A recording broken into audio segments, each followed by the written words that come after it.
My fiancé told me I was too ugly for our wedding photos, so we should hire a model to replace me. I just smiled and agreed.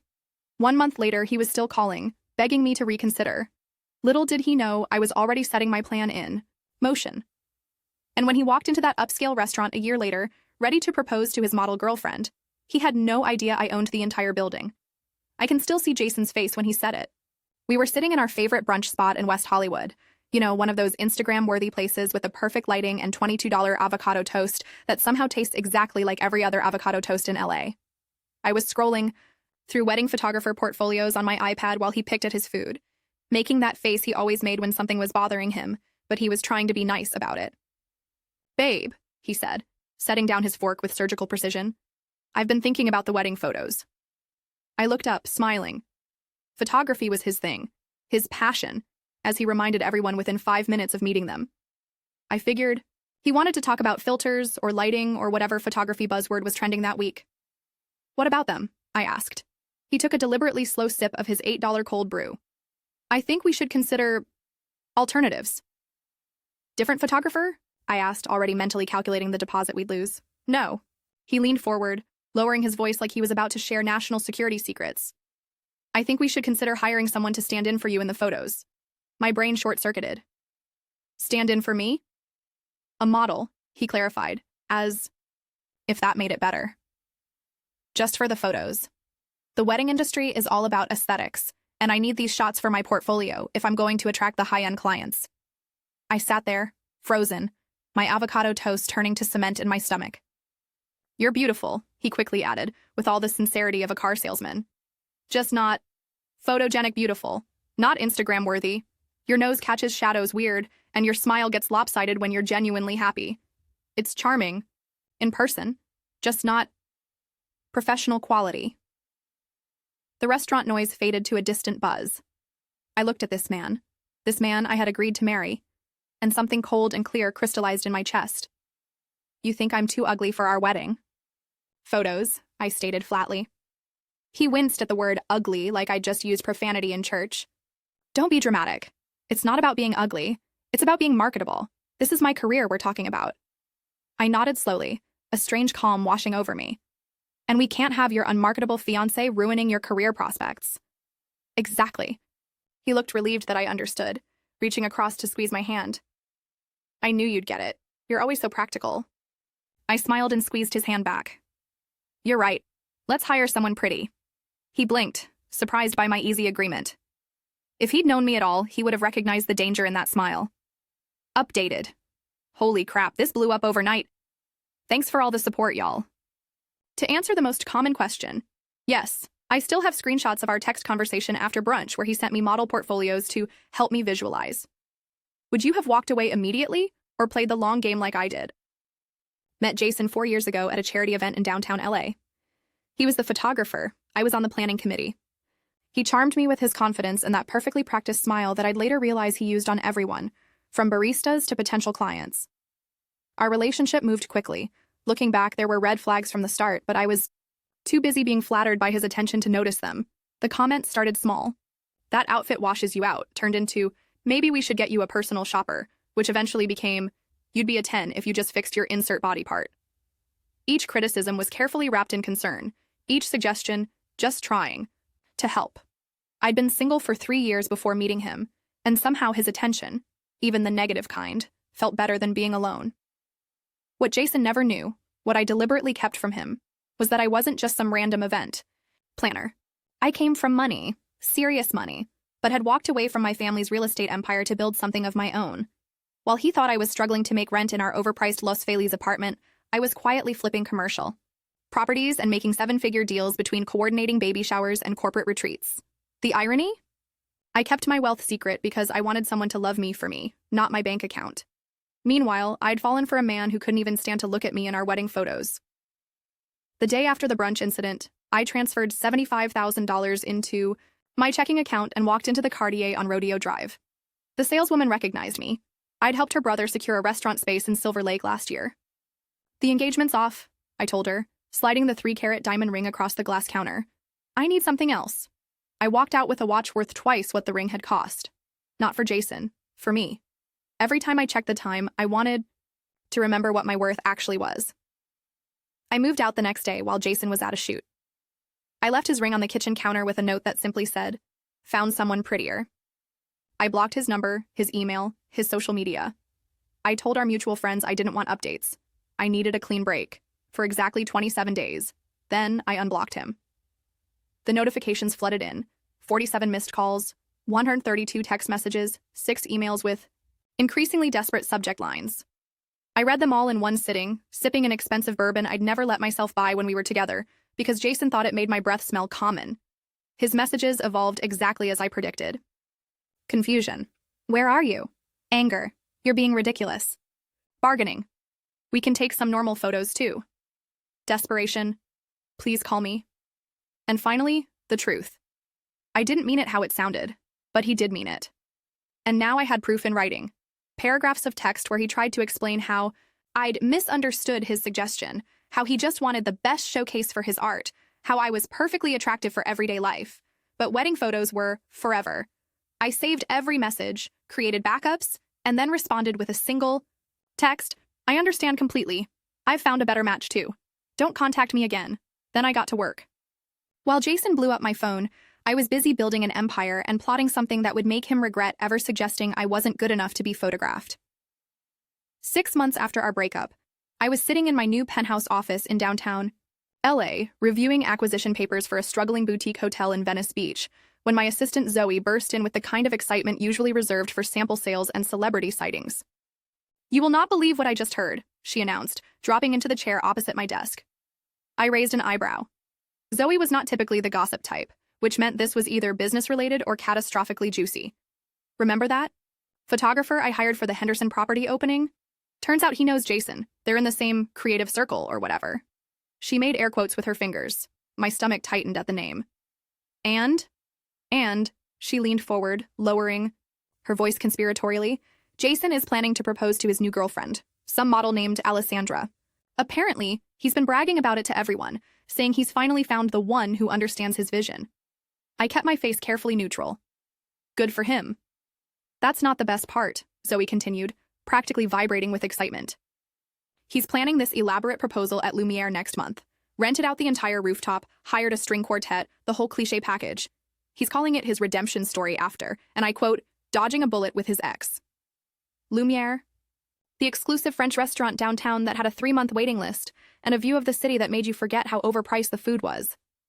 I knew it well, not just as a patron, but because it had been on my acquisition radar for months. The owner, Maurice Dupont, was quietly looking to sell after his messy divorce. "When exactly is this proposal happening?" I asked, my mind already racing with possibilities. "Valentine's Day, peak basic." Zoe rolled her eyes. "Interesting." I turned to my computer, pulling up a database. "Can you get Dupont on the phone? Tell him I'm ready to discuss terms." Zoe's eyes widened as she connected the dots. "Are you thinking what I think you're thinking?" I smiled.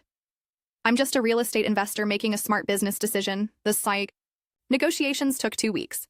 Maurice was eager to sell but wanted to save face publicly.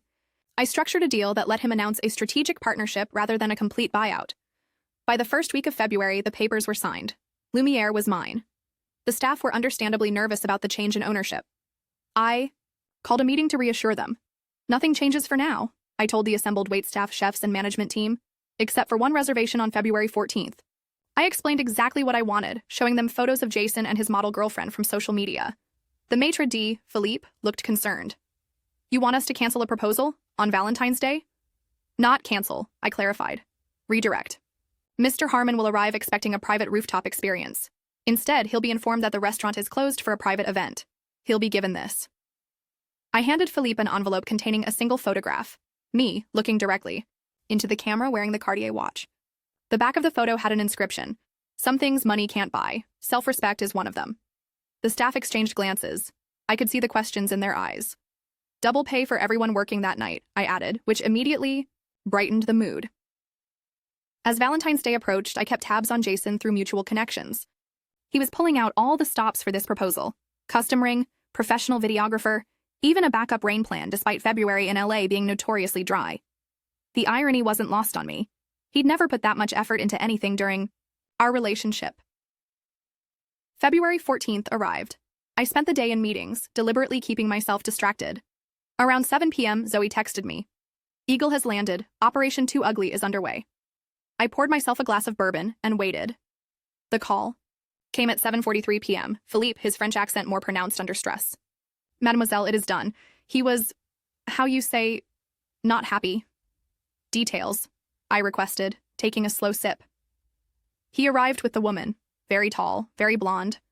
I informed them the rooftop was closed. He became agitated, saying he had a reservation, a very important one. I explained the restaurant had new ownership and was hosting a private event. Philippe paused.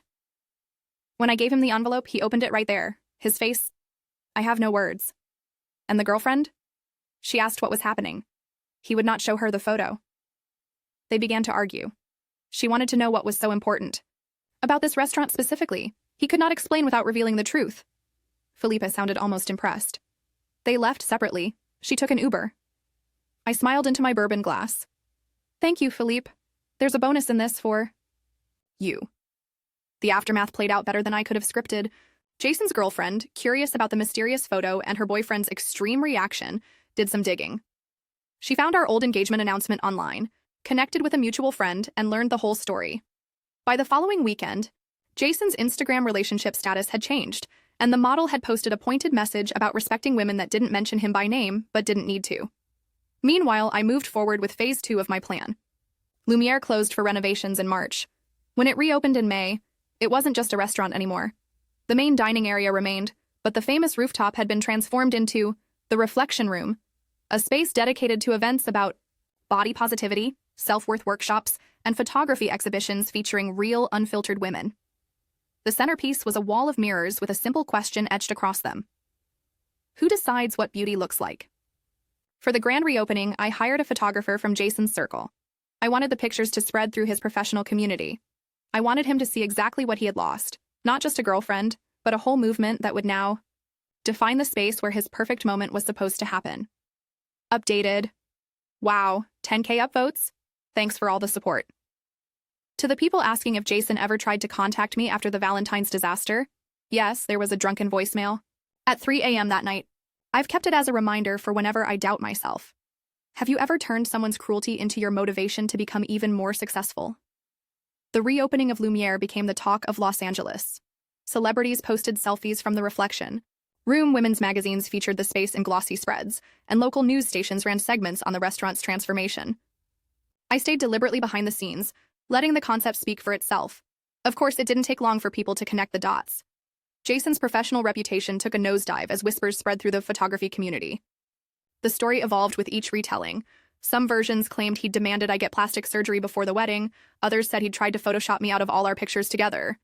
None were quite accurate, but all contained the essential truth: he had deemed me unworthy of being photographed as his bride. 3 months after the reopening, I received an email from his photography studio's domain. I almost deleted it without reading, but curiosity won out. I don't know if you'll read this, it began, but I need to apologize. Not just for what I said about the wedding photos, which was inexcusable, but for everything before that too. I didn't see your worth, and I tried to make you feel small so I could feel big. I understand now why you did what you did with Lumiere. I deserved it. My business is struggling. Turns out brides don't want to hire a photographer with a reputation for body shaming. I've lost everything while you've clearly thrived. I won't contact you again. I just wanted you to know that I understand now. I forwarded the email to my lawyer with a note. Document and file. No response necessary. 2 weeks later, I received another email. This one from Alessandra, the model. You don't know me, she wrote, but I was dating Jason when he tried to propose at Lumiere. I want to thank you. That night and the truth that came after it opened my eyes to who he really was. I've started working with a women's shelter in my spare time, helping survivors rebuild their confidence through photo shoots where they control the narrative. If you ever want to collaborate on something for the Reflection Room, I'd be honored. This email I did respond to.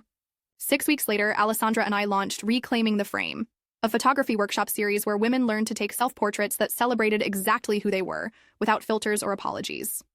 The sweet irony wasn't lost on me. Jason's perfect model girlfriend had become my business partner in a venture dedicated to dismantling the very beauty standards he'd tried to uphold. Meanwhile, my real estate empire continued to grow. I acquired 2 more struggling restaurants and transformed them with the same concept: beautiful dining spaces paired with community resources. One focused on financial literacy for women, the other on networking opportunities for female entrepreneurs. Jason's name faded from conversation. Our mutual friend stopped updating me on his whereabouts. His photography website went offline. For all intents and purposes, he had disappeared from my world, exactly as I'd planned. But the truth is, I didn't do any of this for revenge. I did it because I finally understood my own value, and I wanted other women to understand theirs too. The woman I was before, the one who shrunk herself to fit into a box labeled almost good enough, she was gone. In her place stood someone who knew exactly what she was worth, and it had nothing to do with her appearance or anyone else's approval. 2 years to the day after Jason suggested hiring a model to replace me in our wedding photos, I stood on the rooftop of Lumiere hosting our most successful event yet. Women of all ages, sizes, and backgrounds filled the space, sharing stories and raising glasses to their own journeys. Alessandra had become not just a business partner, but a friend. She stood beside me at the podium, introducing our guest speaker, a renowned photographer who specialized in authentic portraiture. When I was younger, I bought into the idea that beauty only looked one way, Alessandra told the crowd. I built my career on being the after picture, the aspiration, the ideal. It took someone brave enough to stand up and say no to make me question everything. She smiled at me. Sometimes the best things in life happen when someone tells you you're not good enough, and you decide to prove them wrong.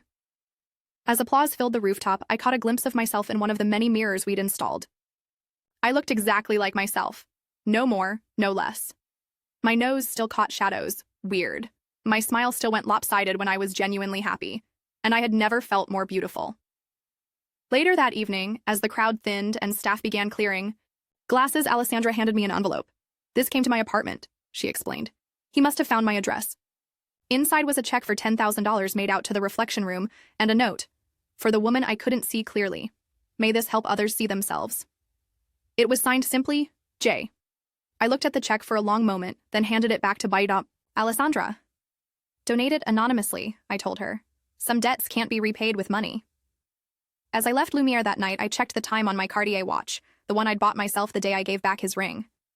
It had become my talisman, a reminder that my time was valuable and belonged only to me. I sometimes wonder if Jason knows how completely his careless words changed both our lives. He lost a fiancé and found himself defined by his worst moment. I lost a relationship but found an empire and a mission. The truth is, I'm grateful to him. Without that moment of breathtaking cruelty over avocado toast, I might have continued shrinking myself, continued believing that love meant accepting someone else's assessment of my worth. Instead, I learned that sometimes the ugliest moments birth the most beautiful transformations, and no one gets to decide what that looks like but me. Updated. This is my final update. The reflection room turned 2 today, and we've helped over 1,000 women reconnect with their self-image. I've read every comment and am deeply moved by your similar stories. I'm opening 2 new locations next year. Would you come to a reflection room if one opened in your city?